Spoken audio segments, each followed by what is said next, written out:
जैसे कि मैंने आपसे बताया था कि बहरी में हम चलेंगे। बहरी में ग्राम पंचायत बहरी में सचिव और सरपंच के द्वारा जो भ्रष्टाचार किए गए हैं, इसमें ग्रामीणों को क्या कहना है। इससे पहले भी हमने आपको न्यूज़ अपडेट दिखाई थी। जो 18 दुकानें जो बनाई गई थी वो अवैध तरीके से बनाई गई और इसमें सचिव का जो प्रतिवेदन पेश किया गया था उनका द्वारा ये बताया गया था कि जो दुकानें बनाई गई हैं उसमें ग्रामीणों ने कब्जा कर लिया है।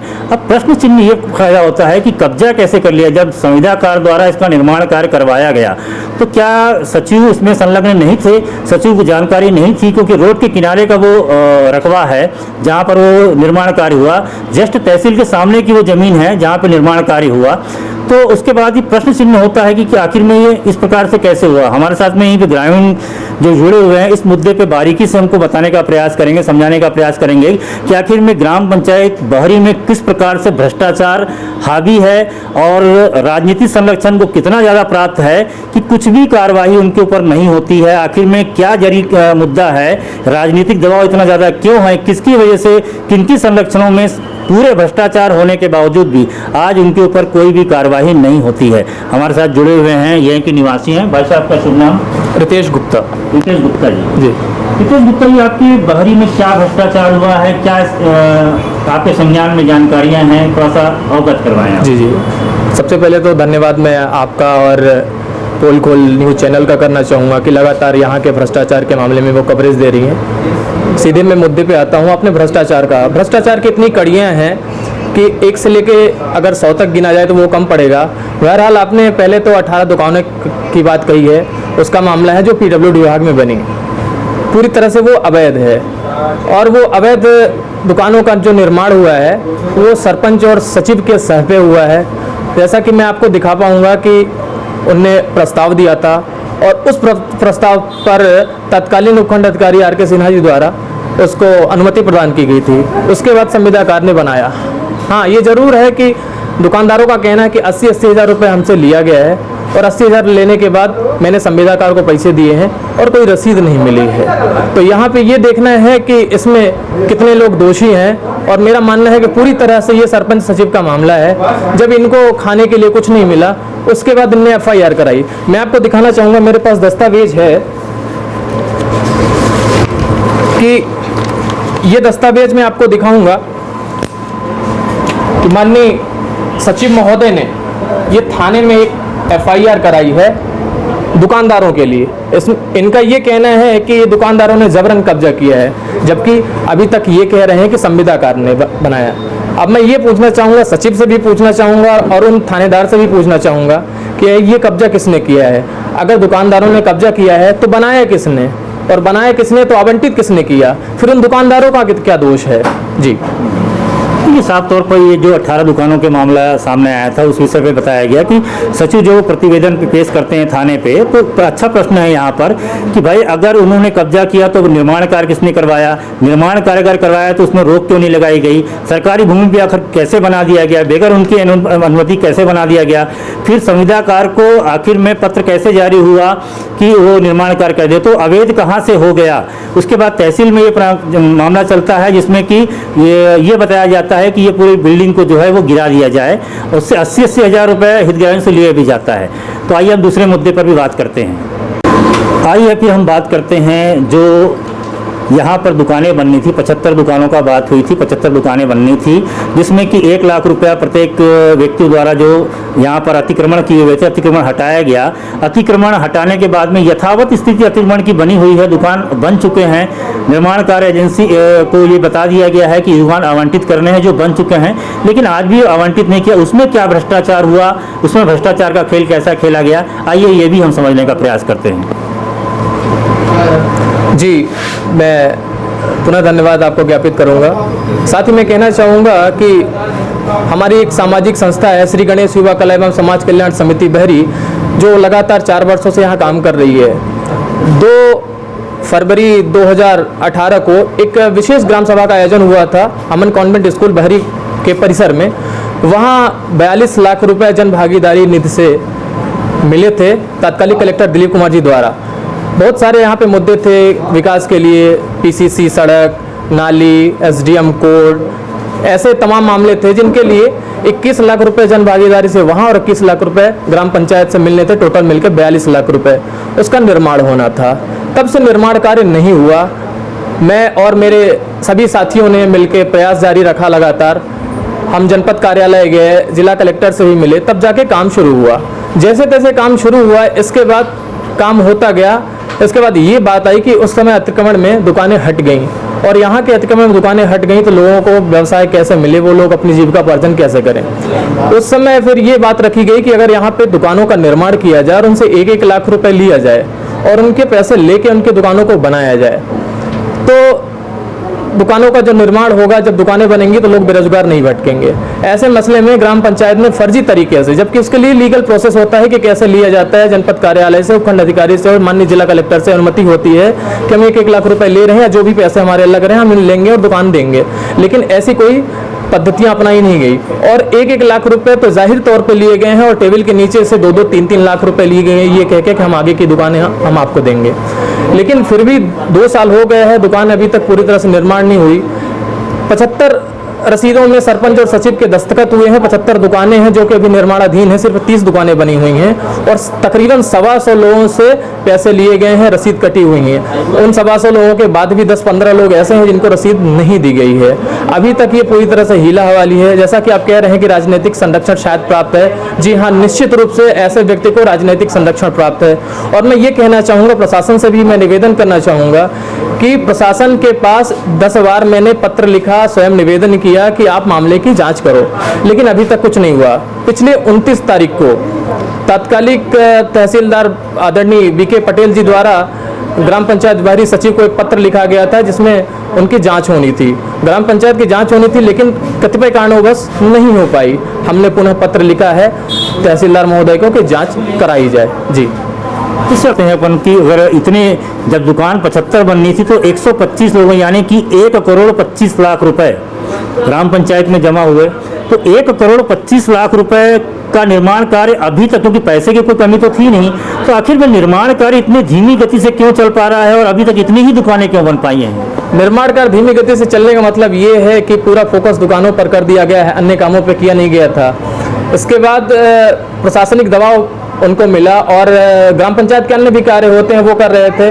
और अगर दुकानों का निर्माण जल्दीबाजी में करेंगे तो वहाँ न उसका TS होना है, ना तो AS होना है। आपको मैं दिखा पाऊंगा, आप विजुअल देख लेंगे, सामने की दुकानें जो पश्चिम तरफ हैं, 18 दुकानें वहाँ भी निर्मित हैं, जिसका अभी तक ना तो मूल्यांकन हुआ है, मूल्यांकन की तो बाद में छोड़िए, उसका एस्टीमेट भी नहीं बना हुआ है, और वो दुकानें बनी हैं। तो आप ये बताइए कि जब उसका एस्टीमेट नहीं बना तो CC कैसे जारी होगा, और जब CC जारी नहीं होगा तो वो दुकानें आवंटित कैसे होंगी। जी निश्चित, आप लोग एक काम किए हैं, उसके लिए हमारी यहाँ बहरी की जनता बेहद खुश है, जो लगातार आप कवरेज देते रहे, और माननीय कलेक्टर साहब से बात की और यहाँ के दुकानों की 30 दुकानों के लिए नीलामी की बात हुई है। तो मेरे ख्याल से मैंने जितना पढ़ा है उसमें 30 दुकानों की नीलामी नहीं होनी है। जब तक 75 दुकानें एक साथ नहीं बन जाएंगी तो 75 की नीलामी ही होगी, 30 दुकानों का कोई औचित्य नहीं होता है।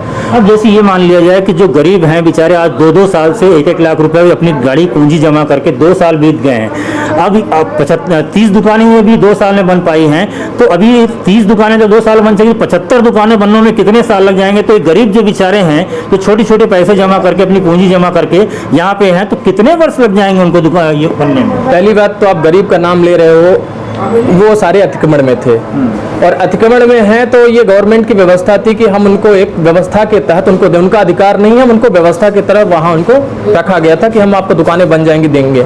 लेकिन जो भी होगा तो वो होगी सारी चीज़ लीगल प्रोसेस के तहत।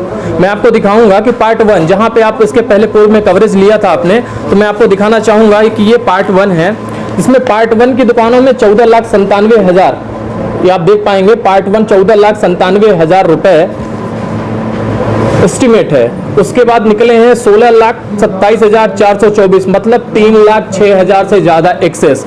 इससे बड़ा भ्रष्टाचार क्या हो सकता है? ना तो इनके पास कोई MB है, ना तो इनके पास कोई रिकॉर्ड है। और यहाँ की सचिव की बात बोलें तो पूर्व में जहाँ ये थे वहाँ भी इनके पास भ्रष्टाचार के नमूने पेश हुए हैं, और इनके ऊपर वित्तीय अनियमितता के लिए रिकवरी भी आई है। मैं आपको और दिखाना चाहूँगा, मेरे पास दस्तावेज हैं। सिहौलिया के ये सामुदायिक भवन का ये 5 लाख रुपए, गोदाम का 5 लाख रुपए, आंगनवाड़ी का 5 लाख रुपए, कुल मिला के 15 लाख पहले से इनके ऊपर रिकवरी है। यहाँ लगभग करोड़ों का मामला है जो हीला हवाली है। अब किसको क्या कहें, मुझे लगता है कि पूरा प्रशासनिक तंत्र बिका हुआ है, क्योंकि उस टाइम से 2018 से ये 2020 हो गए। 2020 तक में मैंने कम से कम प्रशासनिक अधिकारियों से 50 बार मेरी मुलाकात हुई होगी, 50 बार मेरा निवेदन हुआ होगा। और ये दुकान बांटने की बात कहते हैं, मैं कहता हूँ कि ये जन भागीदारी होता क्या है, जन भागीदारी के नियम क्या होते हैं, जन सहयोग के नियम क्या होते हैं। मैं बताता हूँ जन सहयोग के नियम क्या होते हैं। जन सहयोग के नियम ये होते हैं, जन भागीदारी के नियम ये होते हैं कि आपके पास गवर्नमेंट देती है कितने पैसे, अगर ग्रामीण क्षेत्र है तो वो 40-60 और शहरी क्षेत्र है तो उसका रेशियो हो जाता है 50-50। अगर आप 1 लाख का निर्माण कर रहे हो तो 50,000 आपके पास होना चाहिए पहले से, तब गवर्नमेंट 50,000 और देती है। बहरहाल आपने पूरे 1 लाख रुपए लिया तो आपने मुनादी कराई कि हम इतने तारीख से इतने तारीख के बीच में हम पैसे आपसे ले रहे हैं। आपने पेपर में इश्तेहार दिया कि हम इतने तारीख से इतने तारीख के बीच में हम पैसे लेंगे, इसके बाद क्लोज हो जाएंगे। फिर आपने इश्तेहार दिया कि दुकान निर्माण हो चुका है, आवंटित करी जाएंगी। आपने कुछ नहीं किया। हाँ, मैंने जब एप्लीकेशन लगाया, हर जगह निवेदन किया, उसके बाद भी इन्हें इश्तेहार जारी करवाया, वो भी 3 महीने बाद। अगर ये किसी को देखना होगा तो इनके बैंक के स्टेटमेंट में देख लेंगे कि पहला 1 लाख रुपए कब जमा हुआ है और इसके बाद इश्तेहार कब जारी हुआ है। तो इतने सारे भ्रष्टाचार होने के बावजूद भी आखिर में किनके बलबूते पर तो कार्रवाई क्यों नहीं हो पाती? क्या रीज़न है कि सारे भ्रष्टाचार आप बता रहे हैं, सारे दस्तावेज आप दिखा रहे हैं, ये सारी प्रशासनिक क्रिया जो है ये जिले के मुखिया को भी जानकारी होगी, तो आखिर में कार्रवाई क्यों नहीं होती है? किसका संरक्षण प्राप्त है? देखिए, मेरा मानना ये है कि हम आवेदन अगर मुख्यमंत्री या प्रधानमंत्री को भी देंगे तो ज़मीनी स्तर पे आता है, यहाँ के तहसीलदार, यहाँ के एसडीएम और यहाँ के जनपद कार्यालय में। जनपद कार्यालय तत्कालीन अशोक तिवारी जी के पास 50 से ज़्यादा आवेदन मैंने दिए हैं, मेरे पास सारे प्रूफ रखे हुए हैं। एक आध रिकॉर्डिंग भी मेरे पास है, ज़रूरत पड़ेगी तो मैं उसको भी साझा करूँगा। उनसे मैंने उस समय बताया था कि महोदय, आपके खाते में, गवर्नमेंट के खाते में, पंचायत का खाता गवर्नमेंट का खाता होता है और उसमें पैसे जमा कराए जा रहे हैं बिना आपकी अनुमति की। ये क्यों? ये भी हुआ है कि आपको कौन सी धमकी मिली है, ऐसी सूचना प्राप्त हो रही है? जी, ऐसा हुआ है। कई बार मुझे धमकी भी मिली है और अपने किराए के गुंडे भी भेजे हैं। ये होता रहता है, लेकिन मैंने भी ये कहा है कि समाज के लिए हम हैं, समाज के लोगों के लिए हम काम करेंगे। मेरी आवाज़ को आप रोक नहीं पाओगे। देखिए, साफ तौर पे मैं जो आपको कह रहा था कि कहीं ना कहीं पे भ्रष्टाचार इतना लंबा चौड़ा है, किसका संरक्षण है, सब कुछ दस्तावेज होने के बावजूद भी कार्रवाई नहीं होती, एक प्रश्न चिन्ह है। हमारे साथ में एक और ग्रामीण जुड़े हुए हैं, हम उनसे भी जानने का प्रयास करेंगे। था बहरी का, जहाँ पर मैंने आपको रूबरू कराया, एक सज्जन थे, पढ़े लिखे सज्जन है, और उन्होंने बारीकी से एक एक पहलू पर जनता के हक की लड़ाई की उन्होंने लड़ा। लेकिन कहीं ना कहीं पर ये भ्रष्टाचार को विराम नहीं कहा जा सकता है कि विराम लगाया जा सकता है, क्योंकि भ्रष्टाचार के हाथ जो है बहुत लंबे होते हैं, इनकी पहुंच बहुत लंबी होती है, इनकी पावर बहुत लंबी होती है, इन पर कार्रवाई नहीं होती। अब देखना दिलचस्प होगा, इस विषय में हम जिला कलेक्टर से भी बात करेंगे कि इस विषय में उनको संज्ञान पे लाएंगे पूरा मामला। देखते हैं कि क्या कार्रवाई होती है या फिर ये भी राजनीतिक पहलू के अंदर में दबकर रह जाता है, भ्रष्टाचार दबकर रह जाता है। भ्रष्टाचार मुक्त भारत कभी होगा नहीं, जिसका जीता जागता नमूना आपको हम सियावर विधानसभा के बहरी तहसील के अंतर्गत आपको रूबरू करवा रहे हैं। जैसा कि हम बहरी बाजार पे थे और बहरी पे सचिव के ऊपर जो आरोप लगाए जा रहे थे, हमारे साथ में बहरी सचिव मोतीलाल जी जुड़े हुए हैं। आइए हम जानने का प्रयास करते हैं कि जो आरोप लगाए जा रहे हैं इसमें कितनी सत्यता है और इसमें पूरा क्या है। मोतीलाल जी, नमस्कार, आपका बहुत बहुत स्वागत हमारे चैनल पे। आपके ऊपर एक आरोप लग रहा है कि ये जो 18 दुकानें बनी हैं, 18 दुकान का पहले आपने थाने आवेदन दिया, ये 18 दुकान का मामला है क्या? सर, ये क्या था कि पूर्व में ग्राम सभा द्वारा प्रस्ताव हुआ था दुकान निर्माण कराने के लिए, लेकिन उसमें ASTS नहीं हुआ था और संविदा कार्य उनके द्वारा, राजीव सिंह, बबलू सिंह के द्वारा मनमानी तौर से दुकानों का निर्माण किया गया। उसमें हमने मना भी किया उनको कि अभी हमारी 75 दुकानों का ASTS है, उसको काम होने दीजिए, इसके बाद हम ये दुकानों का जब TSS हो जाएगा तब आप काम करिएगा। लेकिन वो बोले कि नहीं को हमसे बात हो गई है, एसडीएम साहब से बात हो गई है, सर से बात हो गई है, आप ये हमारे ऊपर छोड़ दीजिए, इसको हम कराएंगे, इससे आपका लेना देना नहीं है। मनमानी तौर से जब वो नहीं माने तो हमने आरआई पटवारी को लिखित में दिया, आरआई पटवारी उनके खिलाफ प्रतिवेदन दिए, नोटिस दिए, स्टे दिए। इसके बाद भी वो नहीं माने, दुकान रातों रात बना के उन्होंने 80-80 हज़ार रुपये लेके बेच दिए। इसमें ग्राम पंचायत का कोई रोल नहीं है। तो ये जो दुकान बनी हुई है, तो ये दुकान लीगल है या अनलीगल है? अब दुकान रिकॉर्ड मतलब एस्टिमेट टीएस तो नहीं हुआ है, लेकिन अब दुकान बना ही दिए हैं। अब इसमें अब लीगल मानिए चाहे अनलीगल मानिए, क्योंकि अब इसमें बाहरी लोगों को उन्होंने दे दिया है, वो भी माने अतिक्रमण के रूप में बैठे हैं। अभी तक ग्राम पंचायत को हैंड ओवर होना था, वो भी नहीं हुई। अब इसका क्या होगा? अब इसका माननीय कलेक्टर साहब ने कहा था तहसीलदार बहरी को, पटेल जी जब थे तहसीलदार, तो उनको बोले थे कि आप ग्राम पंचायत को हैंड ओवर कर दीजिए, ग्राम पंचायत अपने स्तर से वितरण कर देगी। लेकिन हमको बुलाए, लेकिन वितरण नहीं किए, हम हैंड ओवर नहीं किए। हैंड ओवर कर देते तो इसको ग्राम पंचायत अपने स्तर से वितरण कर देती, ग्राम सभा के प्रस्ताव के मुताबिक इसको वितरण कर देती। जिनको जरूरतमंद थे, नाई थे, मोची थे, उनको वितरण हो जाती। तहसील से हमें कोई आदेश आज तक प्राप्त नहीं हुआ, इसलिए पड़ी है। एक आरोप और लग रहा है कि जिस प्रकार से अतिक्रमण यहाँ पर हटाया गया था, अतिक्रमण हटाने के बाद में जो अतिक्रमण हटने वाले थे उनको दुकान बनाकर आवंटित करके दिया जाएगा, जिसमें प्रस्ताव ये बना था कि 1 लाख रुपए राशि ली जाएगी, उनके ही पैसे से उनको दुकान बनाकर आवंटित किया जाएगा, जिसपे कि 75 दुकान का इंस्टॉलमेंट था। और ये आरोप लग रहा है कि लगभग 125 लोगों से 1 लाख रुपए लिया गया है। और निर्माण कार्य इतनी धीरे गति से चल रहा है कि 2 साल बीत गए हैं, लेकिन 2 साल के बीतने के बाद में मात्र 30 से 35 दुकान ही बन पाई है। सर, ये जो लोग आरोप लगा रहे हैं, गलत आरोप लगा रहे हैं। हमारे ग्राम पंचायत में ग्राम सभा के आदेशानुसार, जनपद के आदेशानुसार 100 दुकानों का पैसा मेरे खाते में, ग्राम पंचायत के खाते में जमा है। और उसमें से 75 दुकानों का TSS हो पाया था। वो दुकानें लगभग छत स्तर पे 30 दुकानें तो मेरी कंप्लीट हैं, और बाकी दुकानें 45 दुकानों में हमारे जो है तो छत का काम और छपाई का काम चल रहा है। 25 दुकानों में छपाई का काम चल रहा है, बाकी में जो है छत का काम चल रहा है। ये भी महीने 1.5 महीने के अंदर इसको भी हम रेडी कर लेंगे और इसके बाद वितरण करा लेंगे।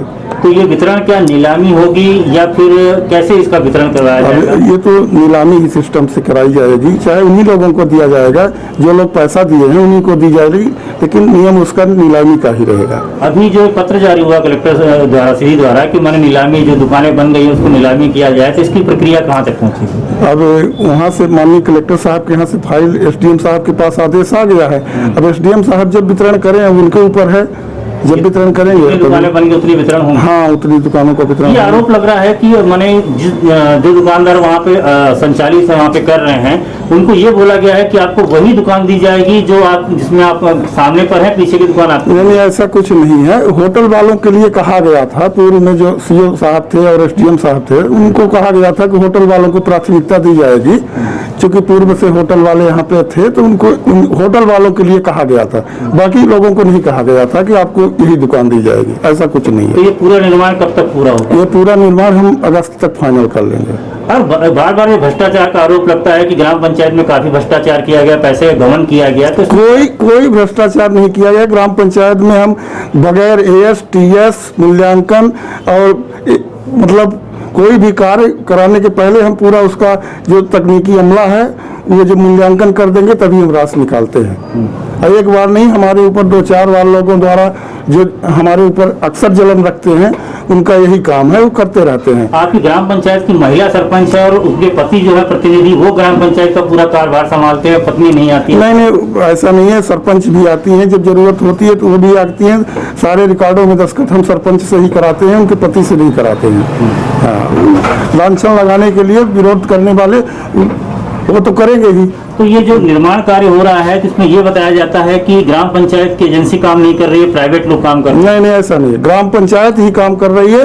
प्राइवेट लोग, जैसे हम किसी से मटेरियल मंगवा दिए, तो सप्लायर के लिए हमने किसी को कह दिया कि आप मटेरियल हमको दे दीजिए, लेकिन हम काम ग्राम पंचायत सरपंच ही हमारे करवाते हैं। देखिए, साफ तौर पे जो आरोप प्रति आरोप लग रहे थे, इसके विधिवत तरीके से हमने इसकी जांच पड़ताल भी की और आपके सामने पॉइंट रखा, ग्रामवासियों की भी एक पॉइंट रखा, साथ में सचिव जो बैठे हैं मोतीलाल जी, इनका भी मैंने पक्ष रखा। इन्होंने मुझको एक रसीद दिखाई है, जो ये ग्राम पंचायत की रसीद है, खोलिए थोड़ा सा। इसमें इन्होंने बताया कि जो राशि हमने ली है, तो ये राशि जो है, अभी इनके पास जो रसीद, लास्ट रसीद इनके पास में है, ये 98 व्यक्तियों की रसीद काटी गई है, 98 नहीं और कटी है, लेकिन ये 98 की रसीद है वहाँ पर। उसके बाद उनमें और भी कटी है और इनका साफ तौर पे ये कहना है कि 100 लोगों से लिया गया 75 का टीएस और यस हुआ है। शेष जो दुकानें हैं वो 75 के बाद जो बनेंगी, और जो बन गई है उसको आवंटन प्रक्रिया में एसडीएम सर के द्वारा भी कोई एक्शन नहीं लिया जा रहा, जिसके वजह से वो आवंटन नहीं हो पा रहा है। तो देखना दिलचस्प होगा, इस विषय पे हम एसडीएम सर से ही बात करेंगे कि आखिर में इतना देर लपेट क्यों हो रहा है। 2 साल पूरे हो गए हैं, 2 साल होने के बावजूद भी अतिक्रमण वो लगातार बढ़ रहा है। फिर से अतिक्रमण जो है वो कगार पर है, अतिक्रमण हटाना फिर मुश्किल का एक दायरा बन जाएगा। कम से कम जो दुकानें बन गई वो आवंटित हो पाए। तो बने रहे ऐसे लेटेस्ट न्यूज़ के साथ। जिले से मैं राजू गुप्ता, कैमरामैन राज भौर के साथ। Welcome to Raj tasty bite, a bakery hub जहां उपलब्ध है variety of cake, chocolate, pastry, snacks और सभी डेकोरेटिव आइटम जो आपकी पार्टी को बनाए और भी मजेदार। और हाँ, हम केक बनाते हैं आपकी पसंद का, आपके हिसाब से। तो आज ही हमसे कांटेक्ट करें near bus stand, main market, Singrauli. Contact number 8103337902 7489673949। और हाँ, हमारे चैनल को सब्सक्राइब करें, घंटी का बटन दबाना न भूलें, जिससे नई अपडेट आपको समय समय पर मिल सके।